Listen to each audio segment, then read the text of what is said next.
안녕하십니까. 데이터로 시장에 숨겨진 가치와 적정 지표를 읽어내는 서울부동산. 오늘 분석해드릴 지역은 관악구입니다. 관악구에 상업용 자산을 보유하고 계시거나 해당 권역의 필지별 재개발 진행 단계 및 세부 데이터가 궁금하신가요? 제가 분석한 데이터를 5분간 경청해 주신다면 귀하의 자산 전략 수립에 실질적인 지침이 될 수 있도록 핵심 지표를 가감없이 공유 드리겠습니다. 현재 데이터로 본 관악구의 상업용 부동산 시장은 풍부한 혈류량을 가졌으나 심장의 펌프질이 노후화된 유기체 정의하고 싶습니다. 2호선과 신림선이라는 강력한 인구 유입 통로를 확보하고 있음에도 불구하고 건축물의 물리적 노후도와 법적 규제라는 벽에 가로막혀 자산의 본래 가치가 충분히 발현되지 못하고 있는 상태입니다. 지금이야말로 데이터 분석을 통해 자산의 체질 개선을 하거나 보수적인 리스크 관리를 실행해야 할 중요한 전환점이라고 판단됩니다.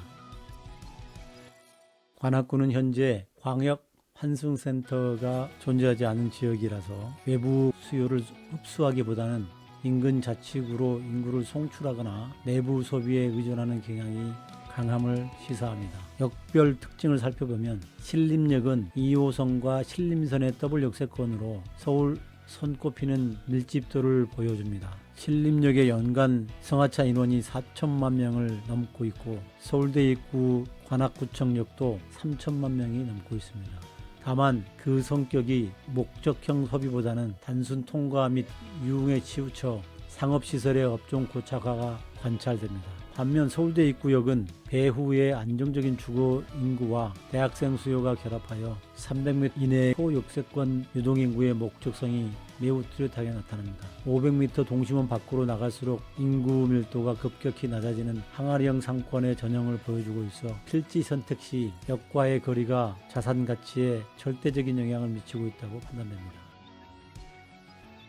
현재 관악구에는 1780여 개의 3인 이상 기업이 존재하고 있고 지역 경제 활성화도 측면에서 보면 관악구는 중소형 서비스업과 1인 가구 대상 소매역 비중이 압도적으로 높습니다. 100인 이상의 중대형 기업 분포가 서울 내 타 지역 현저히 낮아 상업용 건물의 주요 임차인들이 경기에 민감한 소상공인 위주로 구성되어 있습니다. 이는 임대료의 상방 경직성을 야기하며 경기 하강 국면에서 임대 수익의 안정 취약할 수 있음을 의미합니다. 따라서 우량 임차인 유치를 위한 공간 기획이 선행되지 않는다면 자산 가치의 폭발적 상승은 제한적일 것으로 생각됩니다. 다음은 공시지가 트렌드와 건물의 물리적 생명력을 살펴보도록 하겠습니다. 우선 공시지가는 최근 6년간의 공시지가 데이터를 분석한 결과 관악구에서는 두 가지 뚜렷한 트렌드가 발견됩니다. 첫째는 간선도로변 상업지역의 지가는 연평균 4 이상의 견고한 우상향 곡선을 그려왔으나 최근 1, 2년 사이 그 상승폭이 둔화되었습니다. 둘째, 이면도로 필지와의 지가 격차가 갈수록 벌어지는 양극화 현상이 여기에서도 발견되고 있습니다. 이는 시장이 막연한 기대감이 아닌 실제 수익 창출이 가능한 핵심 필지 위주로 재편되고 있다는 메시지인 듯합니다. 건물 연령 지도입니다. 관악구는 건물의 물리적 생명력 측면에서 보면 매우 보수적인 접근이 필요합니다. 상업용 건물의 약 10% 이상이 준공 후 25년을 경과한 건축물로 파악이 되고 이는 구조적 가치 개선, 즉 리모델링이나 신축이 자산 가치의 증대의 요건일 수 있다는 그런 의미로 판단됩니다.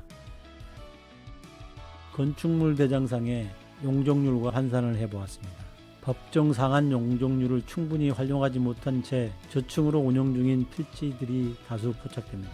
여기에 빨간색들이 해당 필지라고 보시면 됩니다. 특히 연화조나 벽돌조 구조의 노후 상가들은 현재의 법적 기준 주차장법 등 적용할 경우 신축 실익이 낮을 수 있어 기존 골조를 활용한 대수선이나 용도 변경을 통한 가치 증명 전략이 훨씬 유리할 것으로 판단됩니다.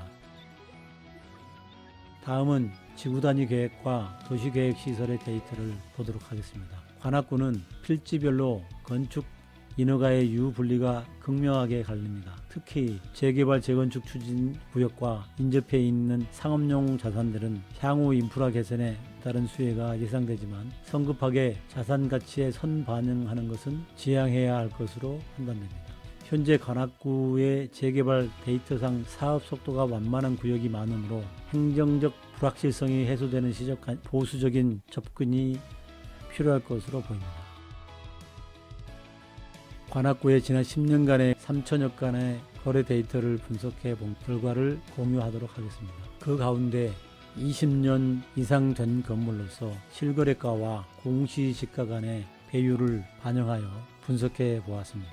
이 결과 총 9개의 빅데이터상 추정이 가능한 위치에 따라서 참고 자료로 제가 데이터를 분석해 보았습니다. 관악구 상업용 부동산 매물을 제가 소팅을 해보니까 266개 정도의 매물이 소팅이 되었고, 대지 면적이라든가 건축 면적, 매매가, 위치에 따라서 매물들을 선택할 수 있을 것으로 생각됩니다. 이에 따라서 매도인을 위한 방어적 대안은 현재 재산을 보유하고 계신 매도인 분들께서는 무조건적인 매각 타이밍을 기다리기보다 데이터를 바탕으로 자산의 실질 평가를 해둠이 매매 협상에서 중요할 것으로 판단됩니다. 매수인에게는 검증된 데이터가 근간이 되는 그런 보수적인 접근이 필요하지 않겠나 싶습니다.